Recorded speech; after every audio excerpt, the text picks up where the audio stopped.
Hansi Flick tampil dengan kejujuran brutal saat mengevaluasi hasil pahit yang dialami FC Barcelona.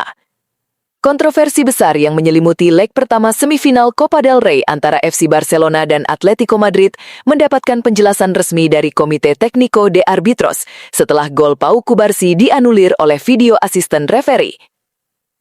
Barca mengajukan protes keras kepada Komite Wasit dan Federasi Sepak Bola Kerajaan Spanyol atas sejumlah keputusan wasit, terutama skandal VAR yang membatalkan gol Pau Cubarsí.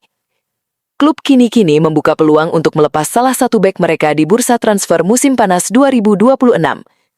Selain itu, klub kini menghadapi ketidakpastian mengenai masa depan salah satu pemain pinjaman mereka setelah performanya bersama Blaugrana belum mampu meyakinkan pelatih Hansi Flick. Rafinha kini kembali menjalani latihan di lapangan bersama rekan-rekannya. Semua itu terangkum dalam edisi Barca Corner Update per 14 Februari 2026. Kalau kamu ngaku fans Barca, jangan lupa subscribe channel ini agar tidak ketinggalan info seputar Barca berikutnya.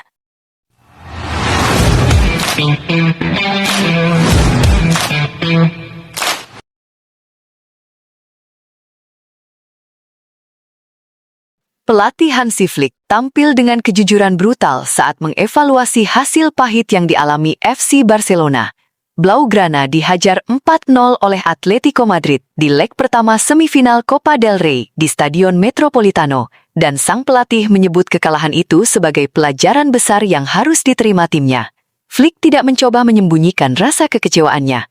Menurutnya, Barcelona tidak tampil sebagai sebuah tim sejak menit awal, dengan ritme, intensitas, dan koordinasi yang buruk, sehingga Atletico mampu memanfaatkan kelemahan tersebut untuk unggul besar.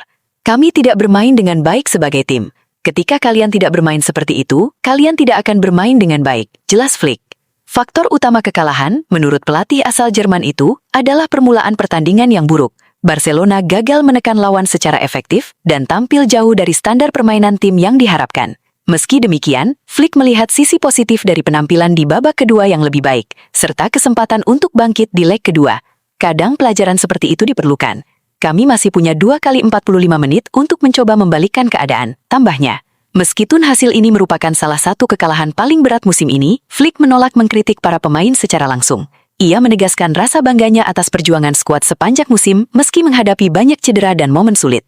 Mungkin mengatakan saya kecewa itu tidak tepat. Saya justru bangga dengan para pemain ini musim ini, katanya. Selain itu, pertandingan ini juga diwarnai kontroversi ketika gol Pau Cubarsí dianulir setelah pemeriksaan VAR yang panjang dan membingungkan, sesuatu yang juga menjadi sorotan Flick usai laga. Dengan defisit 4 gol, Barcelona kini menghadapi tugas besar untuk comeback di leg kedua di Camp Nou, tetapi Flick tetap optimis bahwa timnya dapat belajar dari pengalaman ini dan berjuang sampai akhir. Dalam sebuah pernyataan resmi, CTA mengungkapkan bahwa teknologi semi-otomatis untuk offside atau SAOT mengalami kegagalan teknis saat proses peninjauan gol tersebut.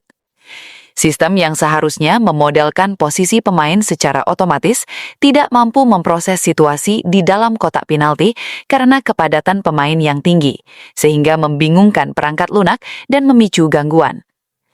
Akibat masalah ini, tim VAR berusaha mengatasi kesalahan dengan mencoba recalibrate sistem secara real-time, namun akhirnya tidak berhasil mengembalikan fungsi teknologi semi-otomatis tersebut.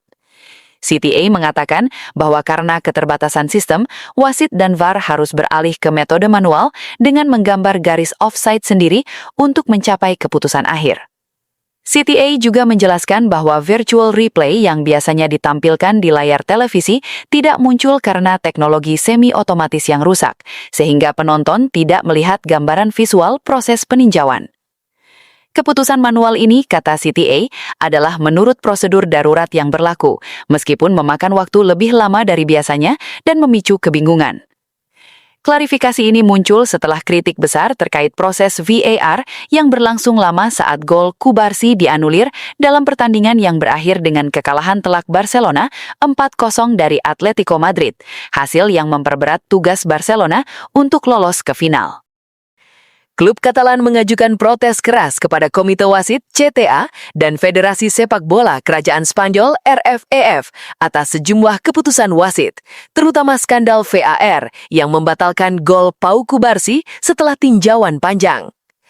Dalam pertandingan yang berakhir tragis bagi Barcelona itu, gol Kubarsi sempat dianulir oleh VAR setelah proses peninjauan berjalan selama 8 menit, memicu frustrasi besar dari tim Blaugrana dan para pemain. Barcelona menilai penundaan yang sangat lama dan penggunaan teknologi VAR yang tidak konsisten adalah bukti nyata kegagalan pengelolaan pertandingan di level tertinggi kompetisi domestik. Protes resmi ini juga mencakup ketidakpuasan terhadap beberapa keputusan wasit lainnya, termasuk tidak diberikan kartu merah kepada Giuliano Simeone usai melakukan tackle keras terhadap Alejandro Balde, keputusan yang dinilai merugikan dan tidak melindungi pemain Barcelona.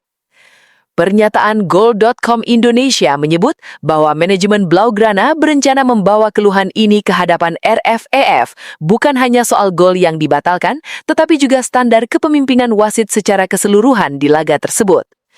Menurut pihak klub, keputusan yang kontroversial itu memberikan dampak signifikan terhadap jalannya pertandingan, terutama saat Barcelona mencoba bangkit.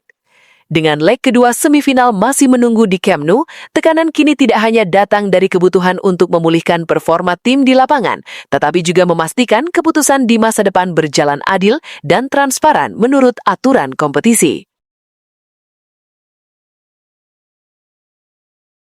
FC Barcelona kini membuka peluang untuk melepas salah satu bek mereka di bursa transfer musim panas 2026, dengan klub Serie A, AC Milan, menunjukkan minat kuat untuk merekrutnya. Menurut laporan, nama yang menjadi fokus adalah Gerard Martin, bek 23 tahun yang telah mendapatkan kepercayaan tampil di lini belakang Barca musim ini. Milan dikabarkan melihat profil sang pemain sebagai solusi jangka panjang untuk memperkuat pertahanan mereka, terutama di posisi bek kiri atau bek tengah. Barcelona sendiri tidak menutup pintu bila tawaran sekitar 30 juta euro datang untuk Martin, angka yang dianggap sesuai dengan kebutuhan finansial klub dalam membuka ruang gaji serta memfasilitasi prioritas transfer lainnya, termasuk untuk mendatangkan penyerang baru. Meski kontraknya masih berlaku hingga 2028 dengan klausul rilis yang jauh lebih tinggi, peluang bagi AC Milan untuk mengejar tanda tangan Martin tetap terbuka jika mereka bersedia memenuhi harga yang ditetapkan Barcelona. Milan sendiri disebut juga mempertimbangkan penawaran di kisaran 25 juta euro hingga 30 juta euro, tergantung negosiasi. Sementara Barca akan mengevaluasi tawaran tersebut berdasarkan kebutuhan skuad di musim mendatang. Barca kini menghadapi ketidakpastian mengenai masa depan salah satu pemain pinjaman mereka setelah performanya bersama Blaugrana belum mampu meyakinkan pelatih Hansi Flick, dan sang pemain sendiri mengaku kurang optimis tentang kemungkinan dipermanenkan musim panas ini. Menurut laporan, Joao Cancelo yang kembali digelandang Barcelona dengan status pinjaman pada Januari lalu belum berhasil mendapatkan kepercayaan penuh pelatih dalam skema permainan tim. Meski bergabung dengan harapan memperkuat kedua sisi pertahanan, output permainan Cancelo dinilai masih kurang impresif, sehingga kemungkinan klub untuk menebusnya secara permanen tidak terlalu besar. Sudah sebulan sejak Cancelo beraksi untuk Barcelona, namun ia belum cukup tampil konsisten di sistem pressing tinggi yang diterapkan Flick. Hal ini membuat ia belum bisa mengambil alih peran utama di flank kanan maupun kiri, serta menorehkan dampak signifikan dalam pertandingan, sebuah faktor yang menentukan dalam keputusan klub soal transfer permanen.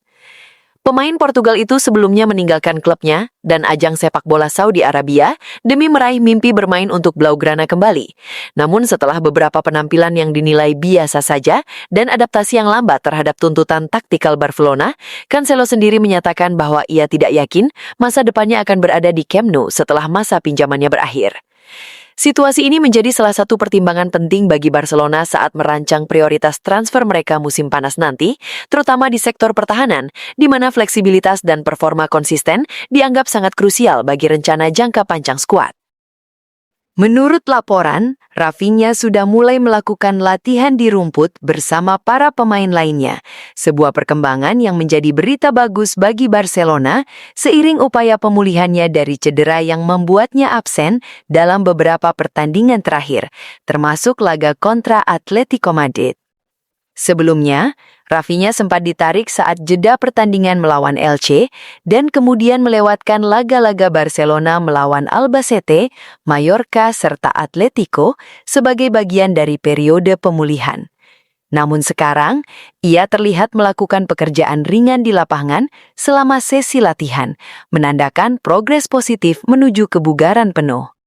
Dengan langkah ini, winger asal Brasil itu bahkan disebut optimis bisa mendapatkan menit bermain saat Barcelona menghadapi Girona dalam pertandingan derby Katalan berikutnya, asalkan kondisi dan respons tubuhnya terus menunjukkan perkembangan baik. Musim ini, Rafinha telah tampil dalam 22 pertandingan di semua kompetisi, mencetak 13 gol dan 5 assist, tetapi cedera membuatnya absen di lebih dari 40% laga Barcelona musim ini, sehingga kembalinya ia berlatih merupakan suntikan motivasi penting bagi tim. Demikian rangkaian update terbaru seputar FC Barcelona hari ini, mulai dari reaksi keras Hansi Flick, kontroversi VAR, dinamika transfer pemain, hingga kabar positif dari sesi latihan tim. Semuanya menunjukkan bahwa Blaugrana sedang berada di fase krusial musim ini. Kita nantikan bagaimana respons Barcelona di laga berikutnya. Sampai jumpa di update selanjutnya. Visca Barça!